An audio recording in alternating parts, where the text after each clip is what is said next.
அனைவருக்கும் வணக்கம். தி ஹிந்து தமிழ் கருத்துப்பேழை பகுதியில்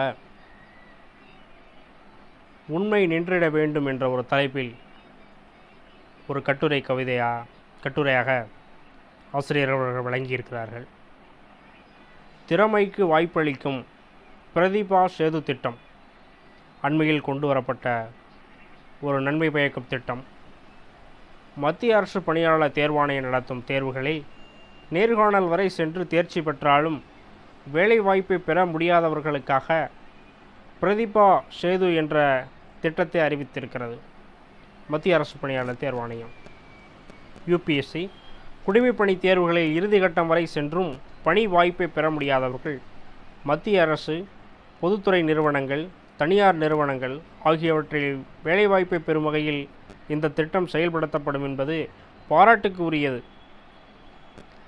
இதே நேரத்துக்காக 2018 அறிமுகப்படுத்தப்பட்ட பொது வெளிப்படுத்துதல் திட்டம்தான் பப்ளிக் டிஸ்க்ளோசர் ஸ்கீம் தற்போது பிரதிபா சேது திட்டமாக விரிவாக்கப்பட்டுள்ளது. நிர்வாக பணிகளுக்காக தேசிய அளவில் நடத்தப்படும் குடிமைப்பணி தேர்வுகள் மற்ற தேர்வு முகமைகள் நடத்துகிற தேர்வை காட்டிலும் சிறந்தவையாக கருதப்படுகின்றன. முதல்நிலை தேர்வு, முதன்மை தேர்வு, ஆளுமை திறன் தேர்வு ஆகிய 3 கடினமான நிலைகளை கொண்டிருப்பதும் வினாத்தாள் கசிவு, குளறுபடி, தேர்வுக்கு முந்தைய பிந்தைய நிலைகளில் நிகழும் முறைகேடுகள் போன்ற பிரச்சனைகள் குறைவாக இருப்பதுமே இதன் நம்பகத்தன்மைக்கு காரணங்கள். மிக கடினமான கட்டங்களை தாண்டி இறுதி கட்டத்தை எட்டும் அனைவருமே திறமையானவர்கள். ஆனால் ஆளுமை திறன் தேர்வில் மிக குறைவான புள்ளிகளே வாய்ப்பை தவறவிடுவர்கள் மீண்டும் அடுத்த ஆண்டு தேர்வுக்கோ அல்லது தேர்ந்தெடுக்கப்படும் வரையோ காத்திருக்க வேண்டும். இது அவர்களை மனதளவில் சோர்வடைய வைத்து வேலைவாய்ப்பு குறித்த நிச்சயமின்மை நோக்கி தள்ளுவதோடு போட்டித் தேர்வுகள் மீதான அவநம்பிக்கையை அவர்களிடம் ஏற்படுத்தக்கூடும். காரணம், குடிமைப்பணி தேர்வுகள் அத்தகைய உழைப்பை கோருபவை தேர்வுகளை கலக்கமுற வைக்கும். இதுபோன்ற நடைமுறை சிக்கல்களை தீர்க்கும் விதமாக இறுதி வாய்ப்பு வரை காத்திருப்பதை தவிர்க்கும் பொருட்டு பிரதிபா சேது திட்டம் செயல்படுத்தப்படும் என்பது நம்பிக்கை அளிக்கிறது.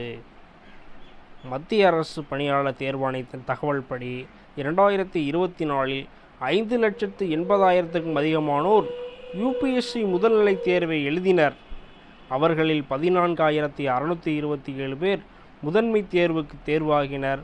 அவர்களில் 2,845 பேர் ஆளுமை திறன் தேர்வுக்கு தேர்வாகி இறுதியாக 1009 பேர் பணி வாய்ப்பை பெற்றனர்.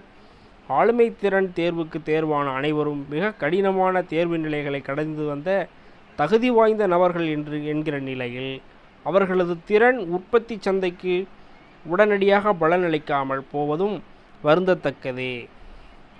ஆண்டு முழுவதும் தேர்வுக்காக உழைத்து சில புள்ளிகள் வித்தியாசத்தில் வாய்ப்பை நழுவவிடும் இவர்களது அறிவுத்திறனை அங்கீகரிக்கும் வகையில் இப்படி ஒரு திட்டத்தை மத்திய அரசு அறிவித்திருப்பது நல்ல முன்னெடுப்பு. இத்திட்டத்தின் படி யூபிஎஸ்சி முதன்மை தேர்வில் வெற்றி பெற்றவர்களை பற்றிய தகவல்கள் மத்திய தொழிலாளர் வேலைவாய்ப்புத்துறை அமைச்சகத்தோடு இணைந்த தேசிய வேலைவாய்ப்பு முகமை தளத்தில் பதிவேற்றப்படும். தகுதி வாய்ந்த தொழில் நிறுவனங்கள் இதில் பதிவு செய்து பணியாளர்களை தேர்ந்தெடுத்து கொள்ளலாம். யூபிஎஸ்சி தேர்வில்லாமல் நிரப்பப்படும் மத்திய அரசு பணியிடங்கள், பொதுத்துறை நிறுவன பணியிடங்கள் போன்றவற்றில் இவர்களுக்கு முன்னுரிமை வழங்கப்படும். இவர்கள் அனைவருமே பல்வேறு கட்ட தேர்வுகளில் வெற்றி பெற்றவர்கள் என்பதால் தொழில் நிறுவனங்களில் வழக்கமான நேர்காணலுக்கும் தேர்வுகளுக்கும் தேவை இருக்காது என்பது இதில் குறிப்பிடத்தக்க அம்சம். நிர்வாக பொறுப்புடன் சமூக அக்கறை கொண்ட பணிகளில் சேர வேண்டும் என்பதற்காகத்தான் பலரும் யூபிஎஸ்சி தேர்வை எழுதுகிறார்கள். சில புள்ளிகள் குறைவதால் அவர்களை தனியார் துறைகளின் பக்கம் மடைமாற்றிவிடும் திட்டமாக இது சுருங்கிவிடாமல் அரசு கவனத்துடன் செயல்படுவதும் அவசியம். நன்றி, வணக்கம். மீண்டும் அடுத்த பகுதியில் சந்திப்போம்.